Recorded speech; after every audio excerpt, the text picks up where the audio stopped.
le vacante wena zoom.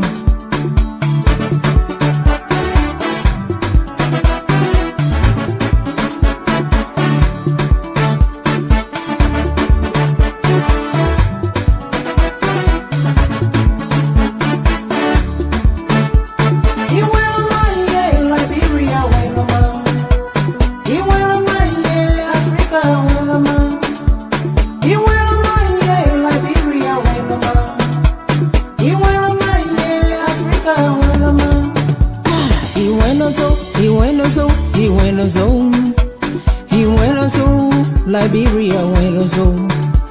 He bueno so, he bueno so, he bueno so. He bueno so, Africa, bueno so. He bueno so, he bueno so, he bueno so.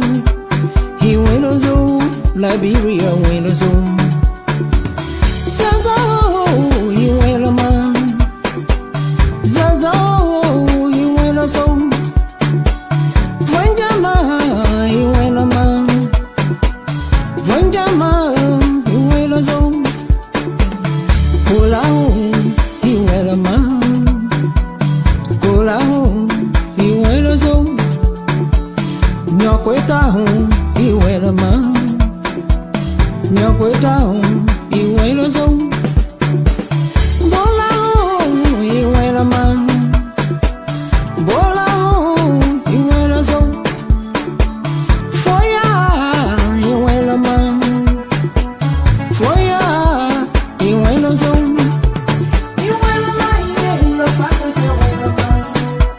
He bueno man, the fact that he bueno man. He bueno man, the fact that he bueno man. He bueno man, the fact that he bueno man. He bueno so, he bueno so, he bueno so. He bueno so, the fact that he bueno so. He bueno so, he bueno so, he bueno so. He bueno so, the fact that he bueno so. He bueno so, he bueno so, he bueno so. He bueno so, the fact that he bueno so.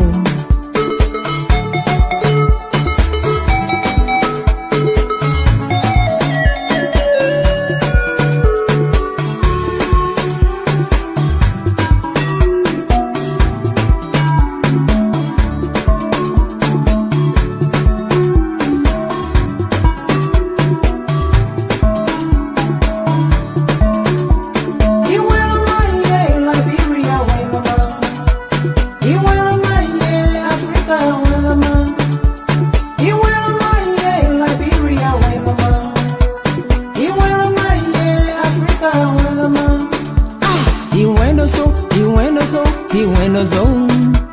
He bueno so, the fact that he bueno so. He bueno so, he bueno so, he bueno so. He bueno so, the fact that he bueno so. He bueno so, he bueno so, he bueno so. He bueno so, the fact that he bueno so. Robert Kennedy, he bueno man. Robert Kennedy, he bueno so. Domine Bayon, he bueno man. Domine Bayon, he bueno so. Isumo Juice, he bueno man. Isumo Juice, he bueno so. Tama Glama, he bueno man. Tama Glama, he bueno so. Masangi Kali, he bueno man. Masangi Kali, he bueno so. Tamatela.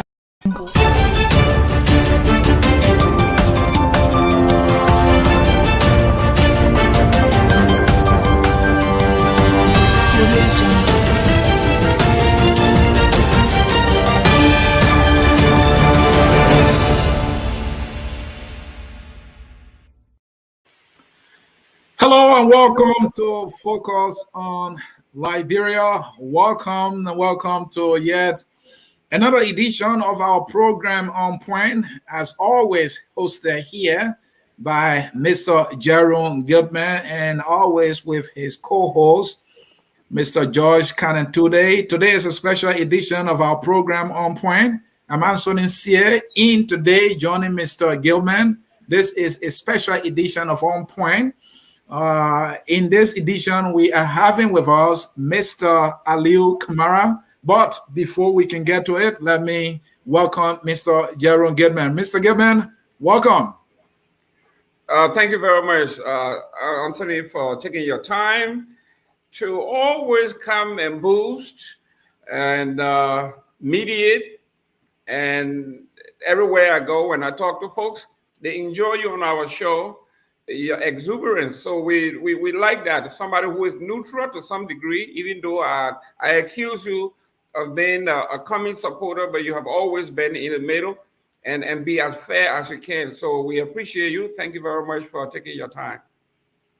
All right. Thank you, Mr. Gilman. I appreciate you guys giving me the opportunity to come in the middle, depending on the the nature of the conversation.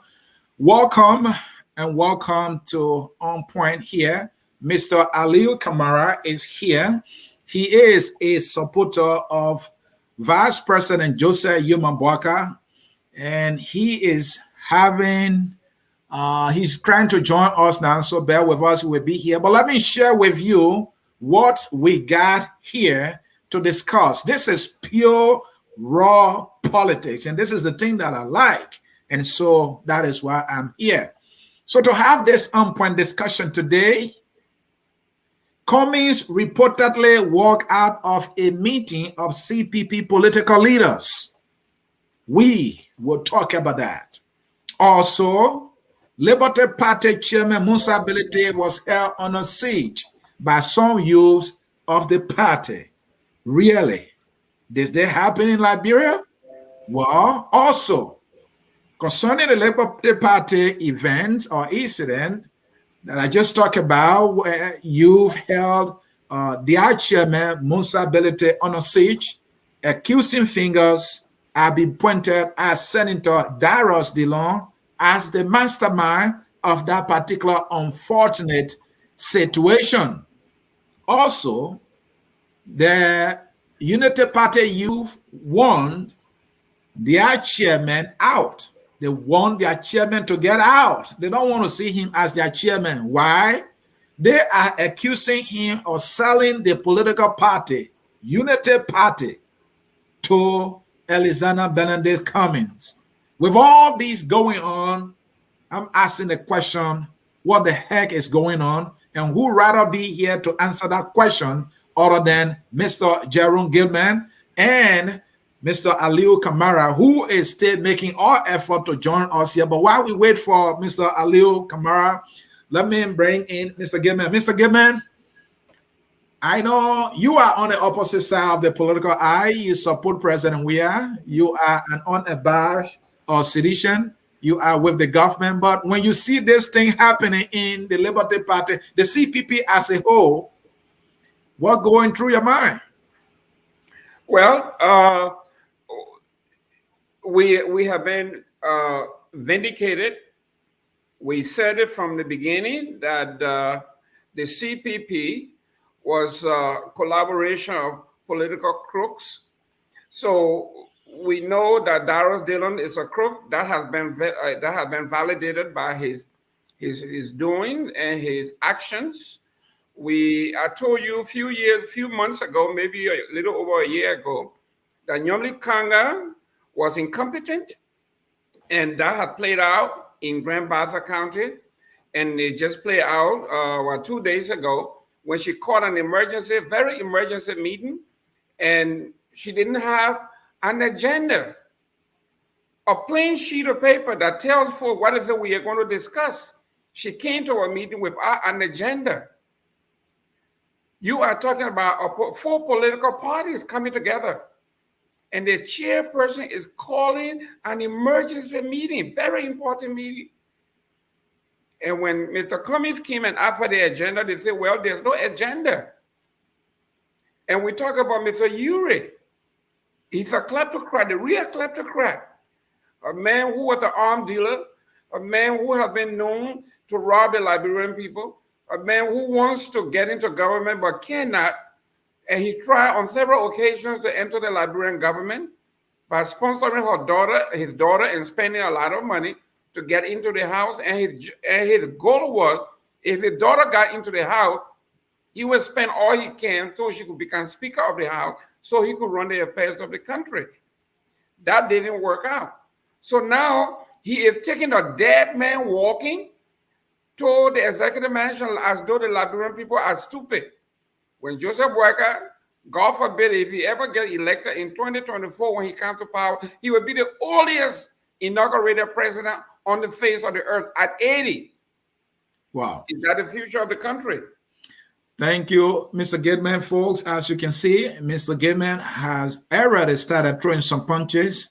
My hope that Mr. Aliu Kamara will be able to make it in here and on time to be able to give his side of this, what I think will be more like a debate here. I'm also here moderating here in this conversation. So, Mr. Gateman, while we still wait for Mr. Aliu Kamara, the first issue we have is this reported walkout of Mr. Alexander Cummings. I know in your opening statement you mentioned that, but you know, there are people who think that Mr. Cummings, as a leader, as a negotiator, I mean, should have stayed there and say, hey, what is the agenda? Can we have an agenda? People are saying, hey, there are times people go to a meeting when there's no agenda, they produce an agenda and then go into the meeting. And that walking out can be a solution. What do you make of that? Oh, anybody who makes that particular statement or want to make that argument has to be a juvenile in political science or in political debate. This is what we call ambush. If you, those of you who are in the media, there's something we call the ambush style of questioning. When you do something we call bait and switch. You bait me into coming to a meeting where we will discuss issues, and we say we'll discuss A, B, C, and then you get there, and then there's no agenda, and then you say I should stay so we can formulate an agenda. No, that's not how it works. And you and I know that. Mr. Gateman, let me hold you there. Don't you think that could be an option? Because if the agenda is prepared before time, agenda could favor maybe the one who prepares the agenda. But when you are in the room preparing the agenda, maybe something you also wish to talk about can be included on the agenda. So why walk away when you are given the opportunity, or there's an opportunity for you to insist that there be an agenda that you can contribute to it, then you walk away? Well, listen, there's something called the Robert's Rule of Order. The Robert's Rule of Order insists that when I go to a meeting, there has to be an agenda, and that agenda has to be approved. When we get there, we look at the agenda, and then we approve, we add and amend or subtract. But we cannot get there without an iota idea as to what is it we are going to discuss, what the meeting is all about. To me, that would be a trap. And I think Mr. Cummings smelled it. He knew it coming in, that listen, if you call me and say there is an emergency call meeting, we're meeting tomorrow at 10 o'clock, and they gave you the address and say these are the things that we are going to address, and then you show up and nothing in writing, this is a plain indication, like the folks says, if the Christmas is going to be good, you will know it on the eve. If we are going to lead this country, we call ourselves the government in waiting, and we're saying that we are government is incompetent. They don't do anything right. They are not good. And then we are going to an executive meeting, and we don't have an agenda. If we have an hour, if there's an agenda before we amend, at least we have a starting point. Are you going to go into the presidency after you win the election and get inaugurated in 2024? Then you come and say, now we are going to come with a plan of action, how we're going to run this country. Again, Mr. Gateman, let me hold you there. You know, you just said it right. From what we've been hearing and also being reported, there was more like an emergency meeting. And so apparently there was not much time enough to formulate the agenda. And what we also know that's been reported is this was actually a meeting call, you know, for the 4 political leaders of the constituent political parties that made the CPP. 4-person, 3 men and a lady. So why couldn't this guy into the emergency meeting and just decide the agenda? To say that, oh, there's no agenda, so I'm just walking away, I don't think that solves any problem. Well, let's look at what. Okay, I think Mr. Aliyu is here. We got to be fair to Mr. Aliyu. Yeah, So, but go ahead. Go ahead. He's getting adjusted. okay. Now, I have look, changed computer, so you can put the blame on me again. I've changed computer to another computer now. Let's see what happens now. Yeah, so may adjustment, Aliyu, because we can only see your eyes and your nose and head only. May adjustment, adjust the monitor, do a little more. Okay, that is perfect right there. Folks, there you have Mr. Aliyu Kamara, who is a supporter of Vice President Joseph Yimabwaka. And Aliyu, we want to welcome you to the broadcast here on Point. I focus on Liberia. Oh, it seems to be his connection has gotten poor. So we will wait until he reconnects. So, Mr. Gaiman, you're about to make your thought, express your thought there. Go ahead. Yes, when you look at the letter that was sent, Mr. Cummings, and when you look at the points made in that letter, it tells you that there was discussion held, there were conversation held prior to going to that meeting. And out of that meeting, one of the things that they were talking about that this letter indicated is that they are talking about block voting. They are talking about the coronation of Joseph Boakai as the selected representative of the Unity Party. They are talking about the lack of transparency, the lack of democracy, the lack of constituent participatory democracy. All of these things are things that we are holding, according to him, they are holding the present government accountable for. And then it is our time, and we are practicing the same thing that we are actually here denouncing. And if this chair lady that usually say the president is incompetent because he has no program and nothing in writing, even though we have the proper agenda, and then she can't even host a meeting where there is an agenda where folks will come and discuss issues of pertinence. Not at all. Even you as a leader, this is why you are called a leader. Even if it's an hour, I or anyone sit on your phone and you can send out a text message and say, we are going to be discussing two things. And you just, and you text it out. You cannot tell me that we are going to be the government in waiting with nothing prepared until January 2024. Then we come together and say, now we are going to form a collaborative partnership to form a platform on how to lead Liberia. That is not how it works. That's pure incompetence. So this was a debacle from the beginning, just as we have said, and it's going to get worse. Mr. Gilman, you brought up the issue of Mr. Cummings' communication that was released to the media and the public, in which his reason for walking out was cited, right? I read the letter about 4 times because I was looking for something solid. The only thing that was very explicit, 2 things to be frank, the reason that there's no agenda, and 2, violation of the CPP framework. The rest of the things in the letter were just literature, lecturing, the rule of law and all that. You can write like that, but the thing, my criticism of the letter is that they could not, or the letter did not nail the details, the specifics, outlining them item or line by line for which Mr. Cummings had to work out. Other than there was no agenda, the meeting was more like a violation of the CPP framework, and that he wanted them to self-correct according to his surrogate. That is how they are putting it, and I think it's also mentioned in the letter. So the reason I'm raising the point here is that if you look at that letter, other than let them self-correct, no agenda, do you think those reasons are substantial enough for Mr. Cummings to walk away, why he couldn't stay there to help them self-correct, saying according to his letter, he has been giving them the opportunity to self-correct, and they have not been able to self-correct. So I think Mr. Cummings has everything going for him.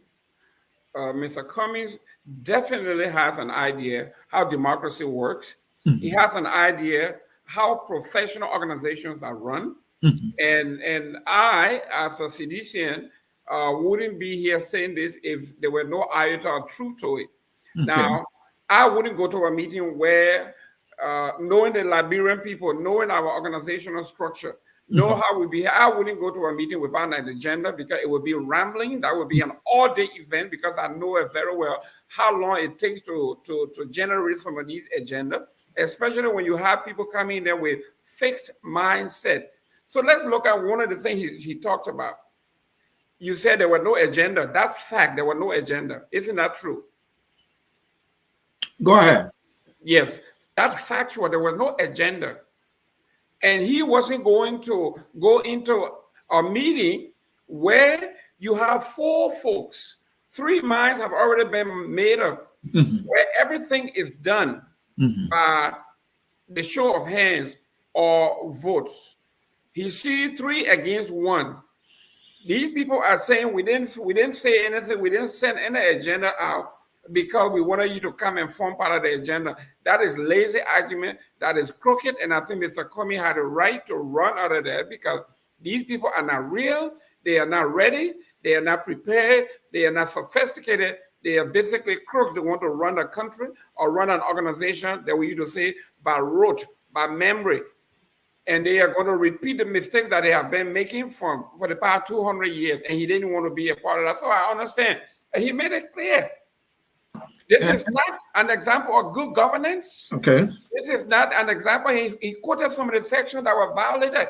He said 3.1.2 of the framework of the organization has been violated repeatedly. So I understand where he's coming from at this point. He has reached his political wits end, and I think he needed to bring this to an end by walking out. When they're ready, they will call him back. Mr. Gamer, another thing we noticed, based on my research, reading here and then asking people who are familiar with the issue, that meeting, when it was called, whether it was scheduled or not, right, there was no plan for them to have had a press conference thereafter. All right. But immediately when Cummings left, they called the press. That's what was reported. Initially in the plan, there was no plan to say, well, let me and then call the press to tell them what will be discussed, right? But when Cummings left, they called a press conference and they started explaining. Nyomli spoke and all of them spoke, and then they gave their side. And basically the 3 of them, all they said was like, Cummings was the guy who walked away and he doesn't want to be here. And that's all we got from that particular press conference. What do you make of that whole press conference thing after Cummings left?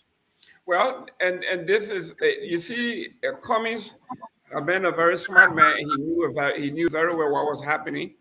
And this is why he was trying to avoid, because he knew exactly what these folks were up to. They were trying to pin him and then bring the media to say it was consensus. It was 3 against 1. This was planned. This was premeditated. If they knew that this was coming, they should have made it clear. This is what we are going to discuss. This is how we're going to vote. But actually, what they were trying to do was to lecture Mr. Cummings when it comes to what they have decided.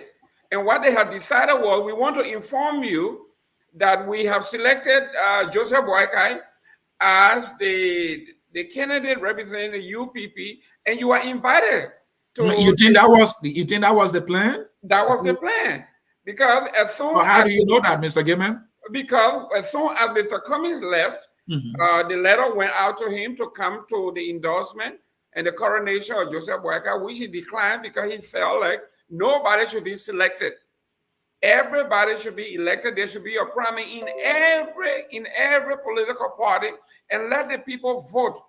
No, but there is no record that shows that Joseph Boakai primaried against somebody and he beat that person in 1,000 to nothing.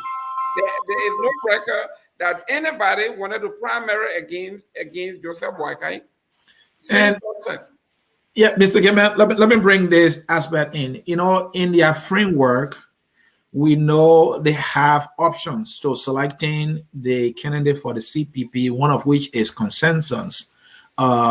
Is there any reason to believe, given what you just said, that that particular meeting was a meeting for them to make a consensus?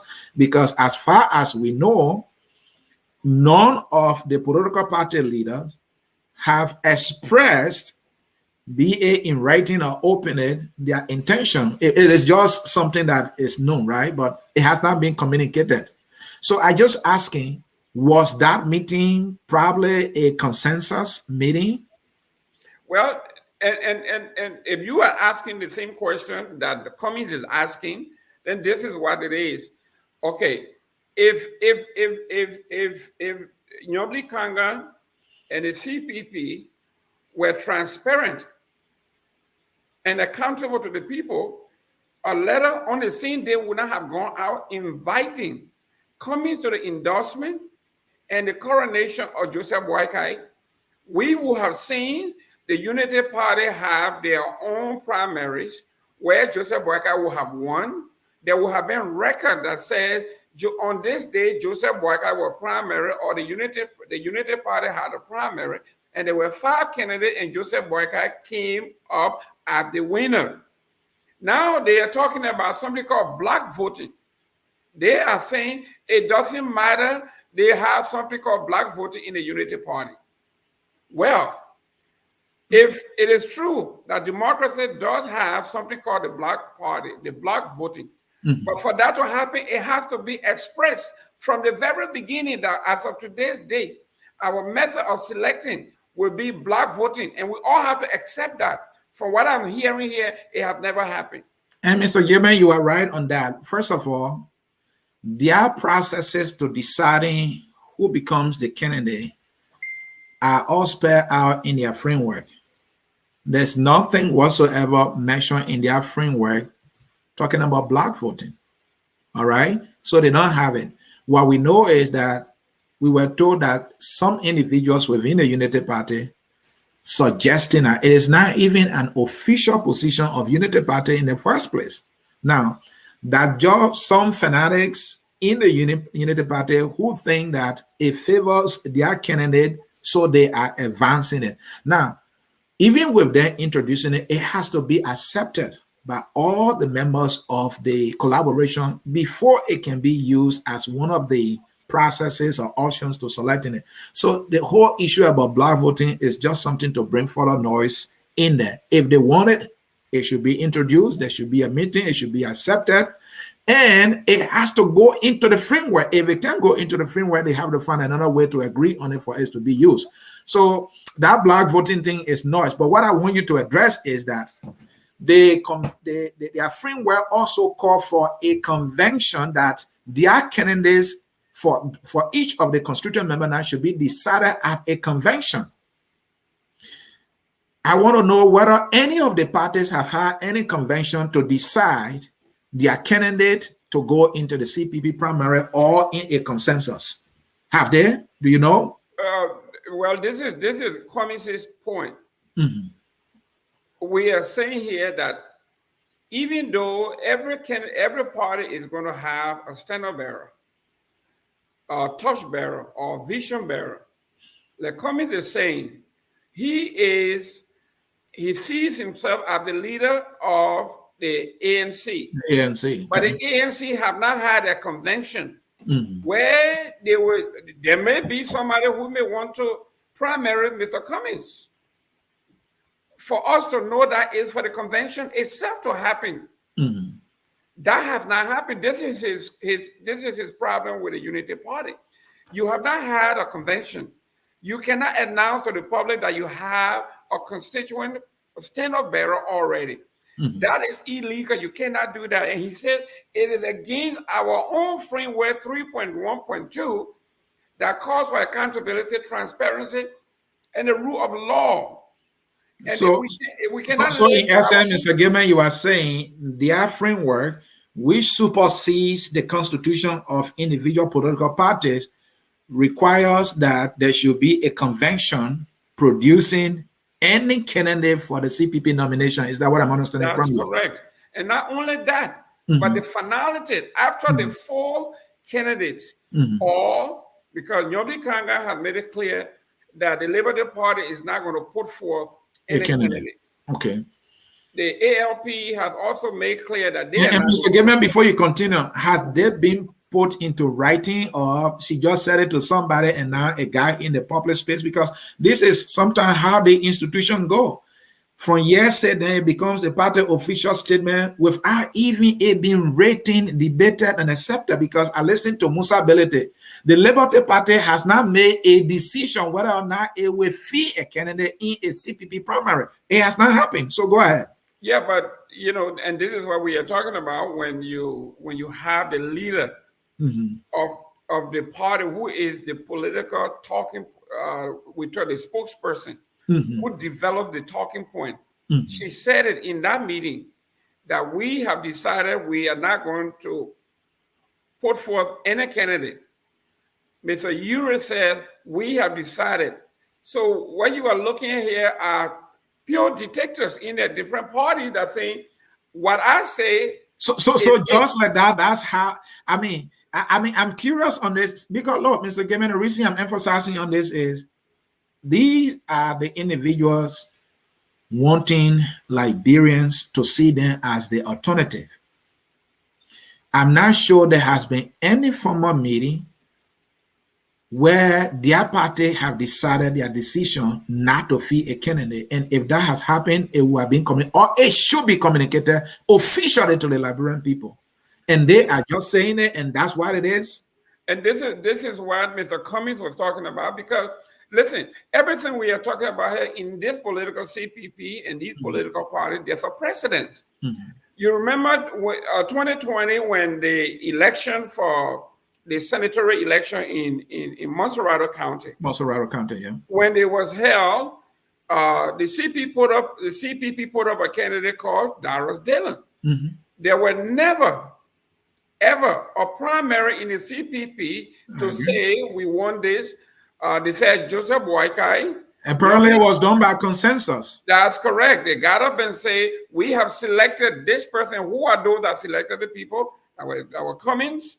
That was Nyobi Kanga and the ALP, Mr. Uri.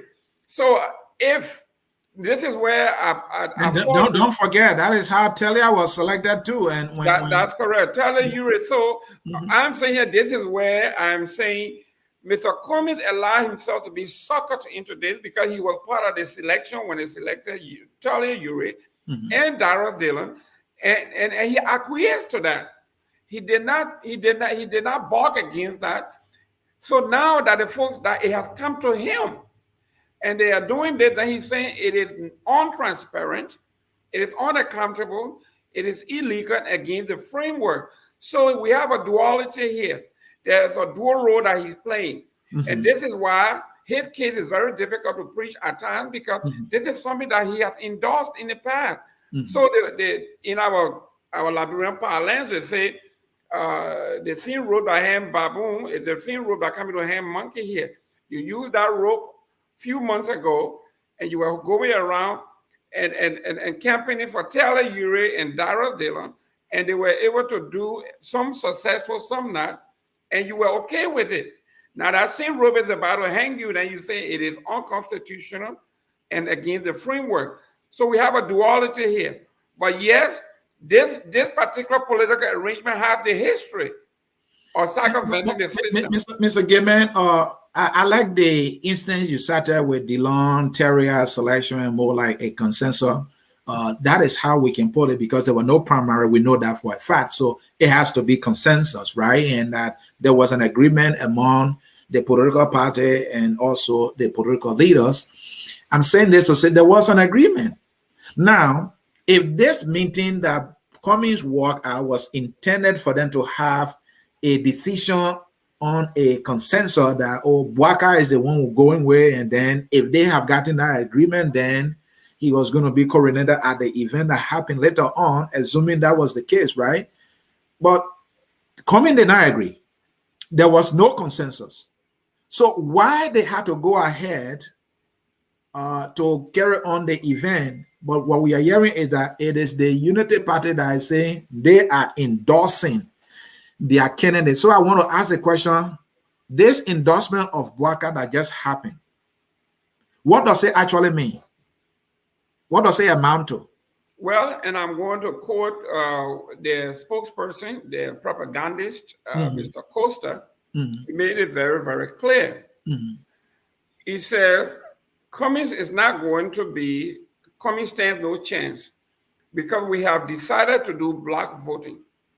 Nyobli Kanga and the Liberty Party will throw their party, they will throw their vote behind Joseph Boakai. ALP has agreed that they are going to give their block votes to Unity Party.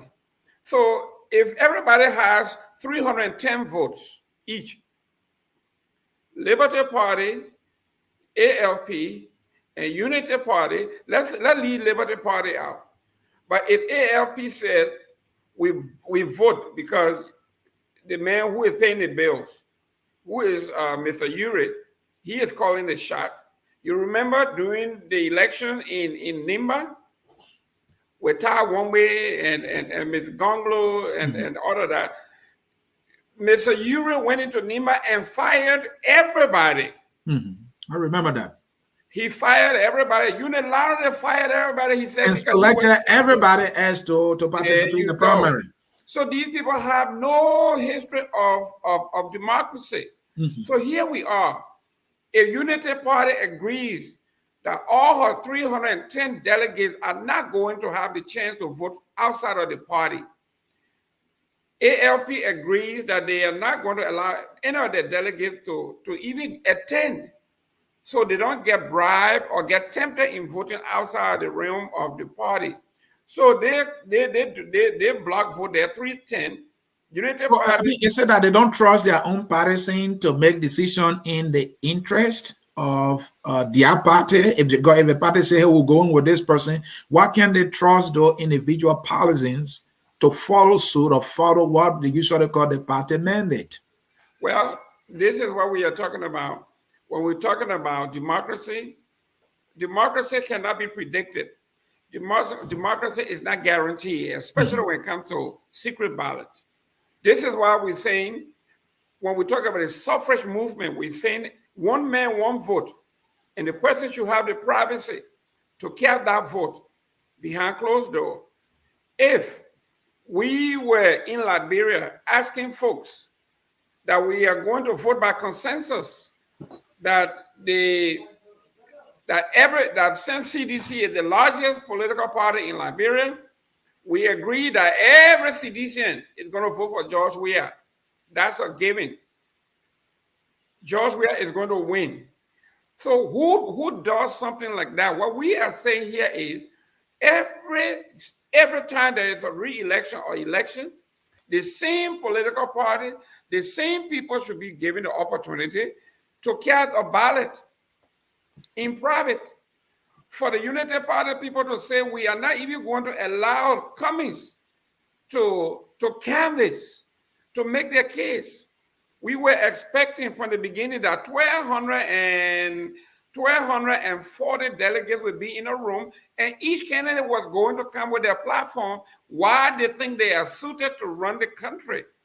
Instead, the opposition, the CPP folks are saying, no, we do not want that, because if we expose our candidates, our delegates to Cummings is so wealthy that he will bribe them. So these people have no confidence in their people.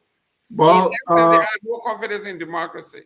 We heard, it was being reported that Mr. Uri, I actually listened to it, so it's not anything to dispute. Mr. Uri said Cummings does not actually have money as he claims. So So, I mean, why are they afraid that he will use money to win their own partisans over to his side and thereby going to win the primary? Another thing is that Cummings is not popular. He can't win anything. The guy who can't win anything, so go in the primary with him and just beat him and give our people democracy. But And they are afraid. They are afraid to do so. This is what we are talking about.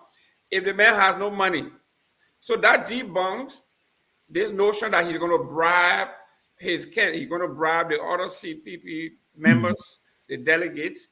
They say he has no money. If he has no money, so why are you afraid? Because according to Ure, he has the most money, and the other guy from the Liberty Party, he said he's the richest man in Liberia. So if you got the two richest people in the country on one side, and then Joseph Boakai, he got a good credit at the bank there because the way he always takes his loan.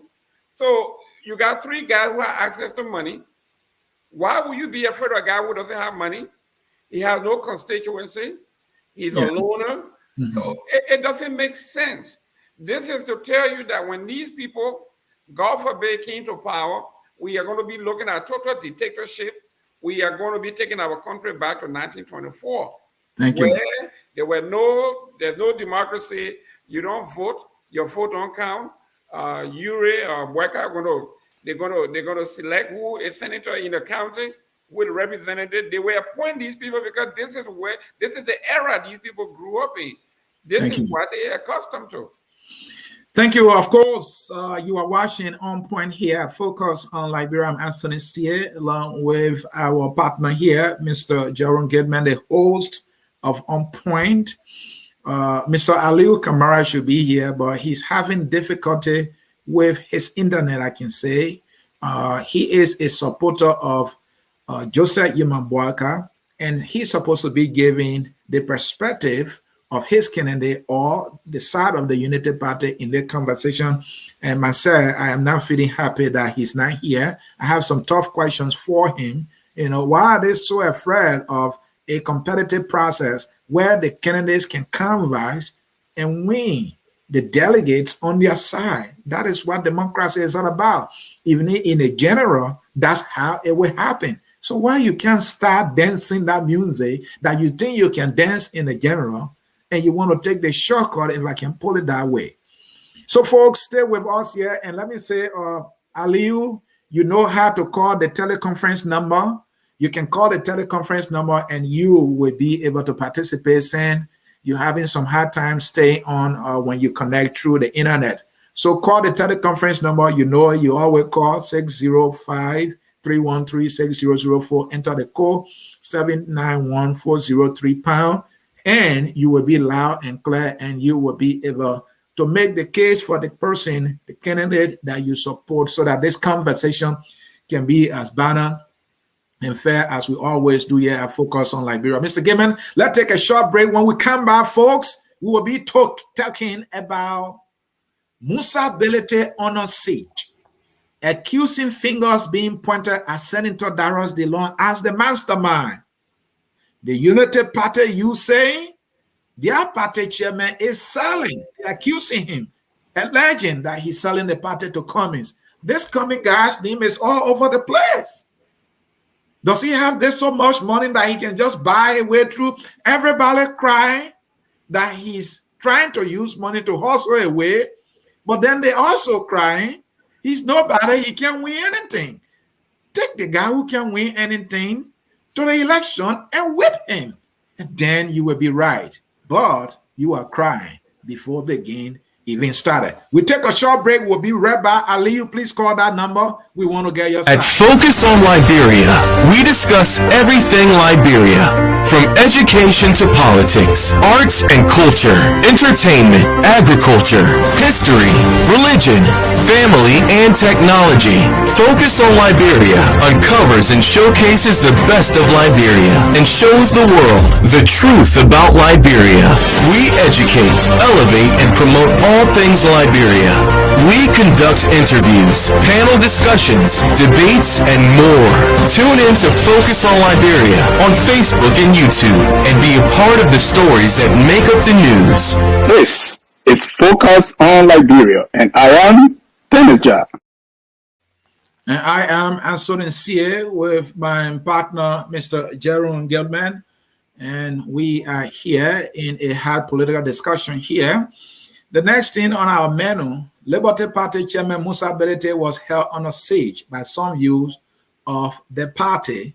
And yet, the accusing fingers have been pointed at Senator Darius Dillon as the mastermind, as though that is not even more noise for the opposition CPP, the UP, the largest political party, we are told, the youth saying their chairman selling their party for cookies to Mr. Cummings, who has some money to buy that cookies, and they don't want to see that. And we are asking the question, what the heck is going on? And to those of you listening to us, the phone line, we open the phone now. You can call and join in the conversation as I go back to Mr. Gilman. So, Mr. Gilman, Liberty Party chairman was held on a siege or hostage at the party headquarters. The gentleman could not come out. He's being accused of all manner of things, that he is destroying Liberty Party, and they want to see him out. And some people, maybe on his side, are saying they got to be Darius Dillon, because Darius Dillon went on record of accusing Musa of all manners of things, despite what Musa has been able to do for him financially. He benefited from Musa or financial benevolence. That is that which helped him to become senator today. But he was turning people that Musa is like a BM. And he said that, and we have the tape here, and we can prove it any day. So people are saying he might be the one trying to get a Musa here because Musa pulled his ball also. What do you make of all things? You know your ball, Dillon. You people are from Grand Bassa County. Talk to me. Well, in any investigation, one of the things that we'll look at is track record. Things you have done in the past, things you have said in the past. These are things that we look at. Now let's look at, does Dillon have a track record for behavior like this? First of all, we are talking about violating a part of the Liberian Constitution that allows every citizen free movement. For you to hold somebody hostage is a crime. To come into a home where people are residing and blocking in case of fire, in case of an emergency where they cannot come out, it's a crime. But then let's go at who is known for this kinds of tactic. You heard during the election, Mr. Dillon said it. He said, Mr. Dillon, I'm going to take people with me. We are going to stone the president's convoy. And if need be, we're going to go to his house. And we are going to stone his house. And he thinks he has gun. If we hear one gun, he wouldn't even know where guns coming from. And there will be guns all over the place. So this is a man who is very, very violent. He has used the tactic before. He's capable of doing it. And he said he has the men. And when you are investigating, the first thing you want to know is, whatever the person said, does the person have the will, the opportunity, and the ability to carry this out? And the answer is yes. Darius Dillon has admitted he has the men and the manpower to stone the president of the Republic of Liberia. Not only that, but he would take his men. He said, I will serve as a general. I'm going to do the first stoning so they can be motivated to do more. Mr. Gilman, I'm glad you brought that aspect that when one says something, you have to look at the person's capacity or the probability of acting that which they, might have said, right? And you answer by saying, yes, Dillon has the ability. Has Dillon ever raised a stone against any man other than his mouth that he runs on social media all the time? Well, in investigation, crime investigation, if you told someone that this is my tactic, we look at different organizations. Let's say in the United States, if you are looking at the Me Now movement or the Black Lives Matter movement, when we're talking about driving, suicide bombing, and we're talking about lynching, we can clearly say that these these kinds of events do not parallel this particular agency. For instance, if you talk about lynching in this country, the first thing that comes to mind is the KKK, because that is their method. That's what they say, and that's what happened. But Mr. Gaiman, DeLon, Yes, when he, you quoted him quite accurately because that's I correct. do have good memory of those things he said, That's that he correct. will be the general, he will lead the people, they will stone the president convoy, they will go to, after he made all that big mouth, he came and backpedal, he ate his own words, and he apologized, just like he apologized the other day when he said, I shame my man. So what's the deal here? So Well, what tactics are you talking about here? now let's look at another instance. Mhm, There have been several protests in Monrovia mhm, where Mr. Dillon has a record of these kinds of activities. okay. The June 7, Mhm, they barricaded the State House, mhm, they barricaded the Executive Mansion, and they demanded that the president walks out, or they were going to stay there until XYZ. mhm, Similar situation here. They have barricaded the headquarters of the Unity Party. They mhm, are standing outside. They are saying they are not leaving till the person, the occupant, the chairperson, who is similar to the president, comes outside or resign. You remember that this particular we talk about the protest of June 7th. It was a peaceful, it's supposed to have been a peaceful process. Then it was elevated to step down movement. Then it was elevated over and over, and he was in the middle of that. Same concept here. We got few folks, few gentlemen walking around the building, mhm, calling themselves the majority bloc, but they were mhm. about only 17. So you are telling me in the Liberty Party, 17 is majority? But they are there, brought chain and chain the office door where the chairman was doing his work. I mean, we are talking about, you talk about democracy. These are folks who call themselves government in waiting, and human rights and the right of democracy and constitutional law and constitutional republic of Liberia. But yet and still, you are denying somebody else's movement, freedom of movement. The man was barricaded in the building. If there was a fire, if there was an emergency, he would have lost his life. So yes, this man has the ability, the practice, and he has done this a million times. So this is directly So, Dillon tactics. all right. Thank you, Mr. Gaiman. I like the answer. But let's look at the whole fire that is burning in the Liberty Party. Who do you hold primarily responsible as the source of this party disintegrating at a 5G speed? Who do you hold responsible, if any? Well, I hold everybody responsible, because if the objective of the CPP was Liberia, Liberia was the primary objective, they would have come together and form a framework that was strictly geared towards putting together a government when President Weah leaves, and they should be the government in waiting XYZ. But instead, the framework was geared towards protecting the individual political parties and not the nation as a whole.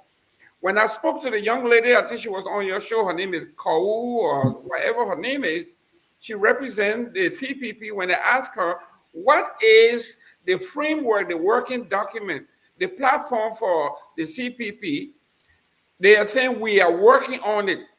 When they ask her what is the platform for the ANC as a political party, if they went alone, what would be their platform? She said, we are working on it. And somebody said, well, you are in your 15th month of this collaboration.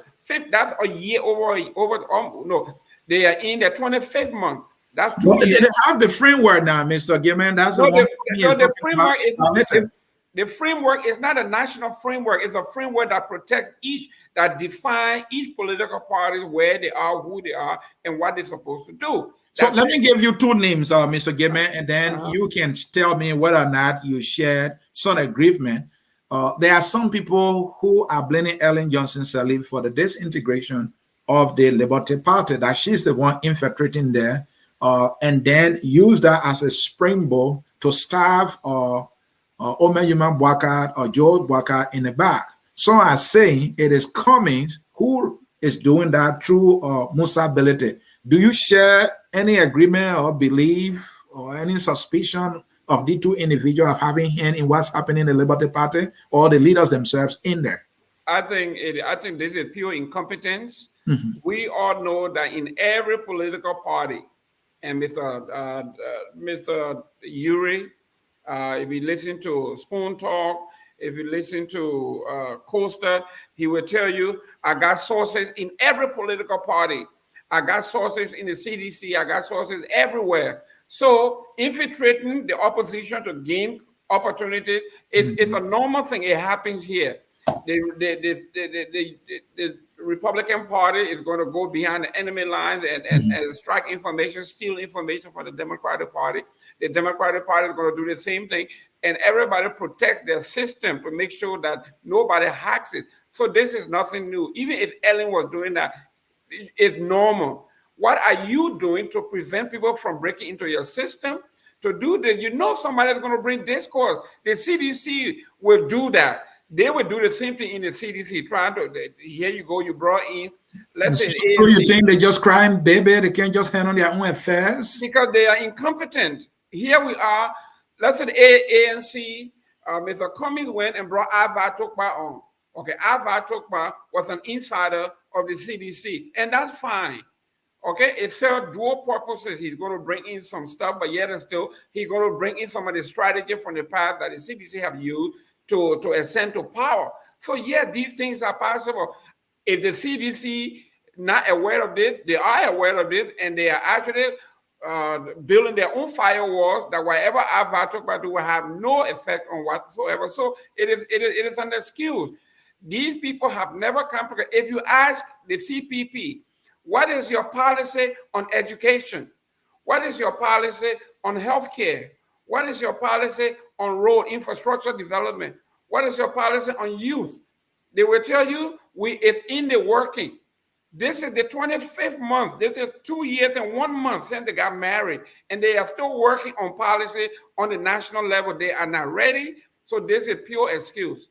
Mr. Gilman, let's come to our final point here. The UPU saying their party their chairman selling the party to Mr. Cummings has been accused here again. And my question is, isn't this Unity Party the most experienced, that knows the game, that can beat anybody at the game? And they call it, the Indomitable Youth League now, accusing a chairman. I mean, are they just making this Cummings man powerful, or are they not what they actually claim to be? Because this is a big cry, accusing the chairman of selling the party to Cummings. Well, this is what happens when you have a low self-esteem, when you don't have confidence in yourself. You look at everybody as a suspect. You are afraid of everybody. Look at every bush that shakes. You think rebel is jumping out of there because you are using these things as an alibi. Here we are. We know Joseph Boakai to be the more tribalistic of all the Liberian politicians. We know this for the fact. How you know that? Joseph Boakai, you talk to everybody that have ever worked with Joseph Boakai, everybody that in his inner circle, they are all from Lofa County or have some association with Lofa County. This man does not believe in democracy. He does not believe in hard work. When you talk to the Ellen folk, they will tell you, when it was time for Ellen to depart, when her term was coming to an end, Joseph Boyka and Ellen met in person, and he wanted Ellen's endorsement. And Ellen said to him, and this is a fact, Joseph Boyka, when I wanted to run as president of this country, I went to every nook and cranny of this country, and I spoke and I made my case from Willow Market to Hiana Boys, you name it, I did it. You go from door to door, earn your living, earn your wings. All he wanted were all the chiefs to support him and endorse him, and he sat there hoping that because the chiefs and the Zoes were coming to endorse him, that he would just sit there and be coronated. This is the same Joseph Boyka that is sitting here now at the age of 80, that he's going to be the oldest man to be ever inaugurated. He will be carried. Now, let me tell you, in so doing, history tells us there have been about several presidents that have never attended their own inauguration, and Joseph Boyka tend to be or is one of those potential people that will never attend their own inauguration. And the reason was health, age, and the inability to stand for a long period of time. Joseph Boyka is old. At 80, he's going to be sick. He has a pacemaker, and you can look at him, it looks like he had a stroke. He is not the capable president or commander-in-chief for the kind of job that we are talking about. So yes, Unity Party has no plan. They have no agenda. They have no youth. And you are bringing on a tribalist, a complete bigot that will want to surround himself with Onegisi, Bandi, and Loma, and Bella folks, and not go down to the southeast or go down Central Monrovia with the exception of Uri. Finally, Mr. Gilman, time is fast spent yet. The Unity Party is saying Malians, ANC, they're good. They got the numbers. Do they really have the numbers on your side? If they do, what can we look at? Where can we look to see the numbers that they're claiming they do have? Well, Joseph Boyka, the last time he ran against the CDC, we saw what happened to him. What happened? He won one county out of 14 counties in Liberia, out of 15 counties in Liberia. So let's see how he wins the Southeast. Now we are talking about path, Joseph Boyka path to the presidency. What better will he do this time? Other than saying Joe is no good and I'm better than him, I can do better. What else? What is his path? Let's look at the Southeast. Joseph Boyka is not going to win any county in the Southeast. Let's look at Nima County. Joseph Boyka is never going to win Nima County. Joseph Boyka is not going to win Bond County. Joseph Boyka is not going to win Bapolu County. Joseph Boyka is not going to win Cape Mount. Joseph Boyka is not going to win Monserrato. So tell me his pathway to the presidency, other than saying Georgia is bad and I'm going to do better. Somebody have been talking to the Unity Party to give me Joseph Boyka path to the presidency, county by county, and they can't do that. All right. He has no numbers. Thank you so very much. Mr. Jerome Gilman, he does not apologize. He does not hold back on his views when it comes to national disco. We are sorry that we don't get Aliyu. We told Aliyu, call the conference number. You will be live. And but let's take a short break. When we come back, we'll read your comments, and then we will shut this down.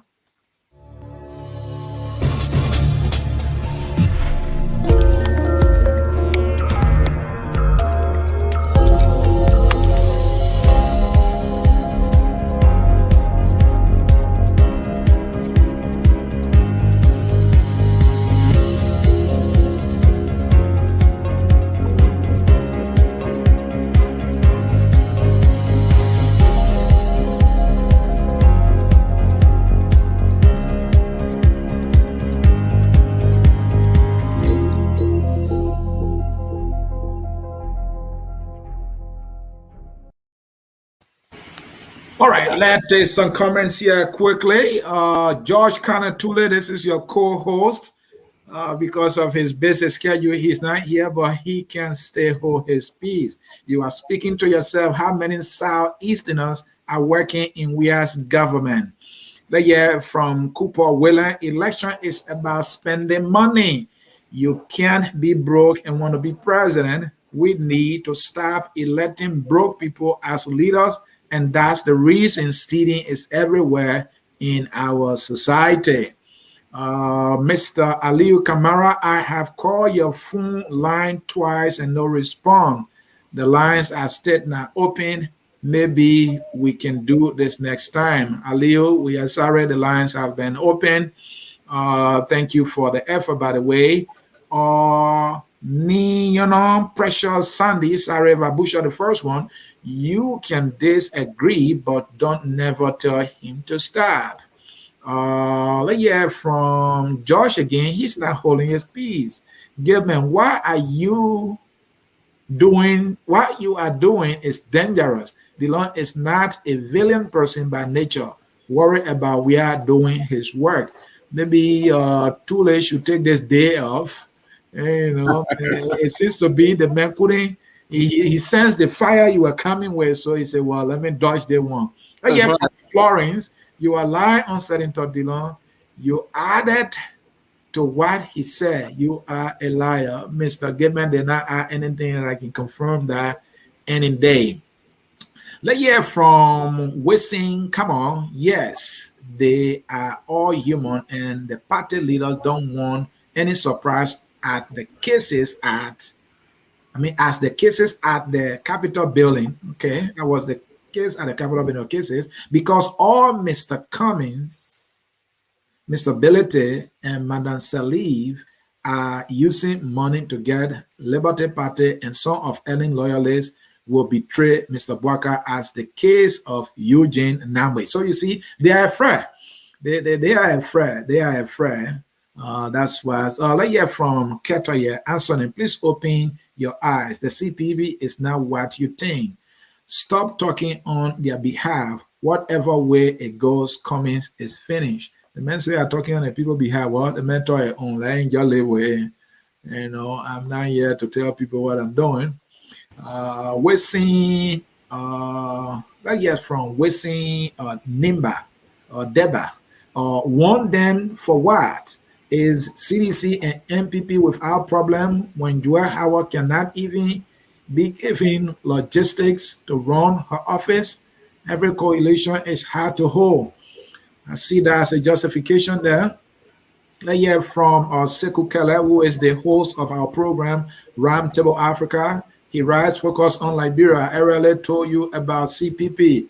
It's Pandora box. He says a Pandora box, maybe just waiting to explore. Let's hear from Augusta P. Lepo.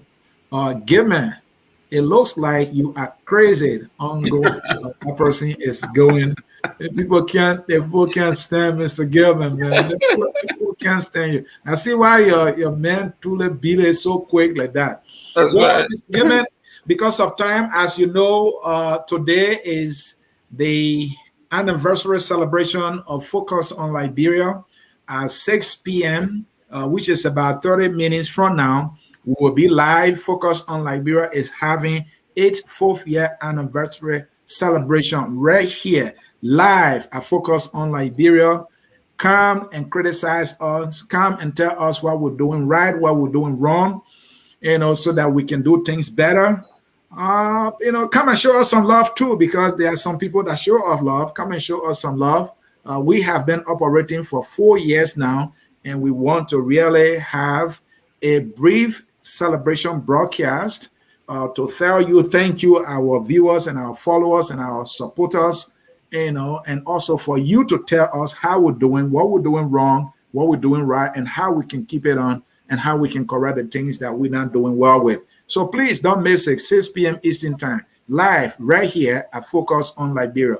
So, Mr. Gibman, I will now give you the opportunity to give your closing statement on this whole hulubaloo in the CPP, and our fingers pointed at Cummings, that he's the one destroying, infiltrating Unity Party and the Liberty Party, just so he would get his way, and whether or not Omen Bwaka is the one the Unity Party has to make the case, for the good direction for our country.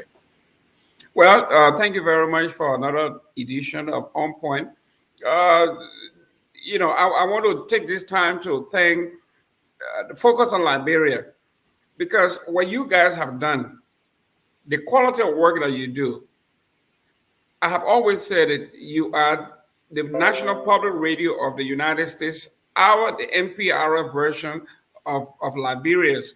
What you guys do based on facts, the research, the quality of work you put forth. So I am proud to say that I'm going to be part of this. Fourth, I just joined the show. You guys have done the work, the dirty work to get this thing off the ground. And those of us who are coming here making these comments and enjoying the fruit of your labor, we have to show respect. We have to show appreciation. But when it comes to the national discourse, I am not a supporter of Cummings. I have been a critic of Cummings. But lately, I've had some positive things to say about Mr. Cummings when I saw him bringing on board people from the CDC, people from UP, people from all the other political parties, even people that disagree with him, bringing them on board to form a union. To me, this is our way. This is the future. So to compare him with a man who was born in 1930, who cannot sit up straight, and that's age, is normal. And Costa said it. He said, Joseph Boyka went to a funeral of our good friend, T.C. Gu in Bassa, and the man fell asleep in the front row of the funeral. Who falls asleep at somebody's funeral? And then Costa went further and said the reason he could not support Joseph Boyka was he was sadistically tribalist. This is on record. Then he turned around, he said, at the time this man, 2017, Joseph Boyka was in his early 70s, he said he was a dead man walking because he could not sit up to even at cabinet meeting, he slept. At his own church, he slept. He was a dead man walking. And then later on, we saw a photograph of George Numbo and Costa. Basically, we know his caricature is not real, but we know it, but it speaks to what we are talking about. They are basically carrying Joseph Boyka across the finish line, down the stairs. They're talking to him in his ear, and they just want to use him as a front. There is no way that an 80-year-old man can take on the responsibility of a nation. I am telling you, Joseph Biden was the oldest president that has ever been elected in the United States, and we can see, he's my very good friend, we can see there are cracks in his speeches. His speech has been slurred. He has a credible body. He has a team that is incredible, but yet and still you can see the mind is playing tricks. At 80, you cannot tell me you are the future of Liberia. Joseph Boyka is not the future of Liberia, and nobody should support that. And I think he's going to be defeated soundly this time once and for all. Thank you very much for the opportunity. Thank you, Mr. Jerome Gilman, host of On Point here at Focus on Liberia. Folks, again, this is how we'll come to the end of this broadcast, but you do know that we do not end any of our broadcasts here without that nationalistic song that says, we are all Liberians, irrespective of what we think or our political alignment, whatever. We are all Liberians, and we should do everything, as Dene Jah would say, to give us ourselves that glorious land of liberty by God's command. Until we see you, that will be at 6 p.m. Eastern Time during our celebration broadcast. I'm Anthony Sear on behalf of the crew here at Focus on Liberia saying bye-bye and enjoy the song, We Are All Liberian. Good night. We are Liberian.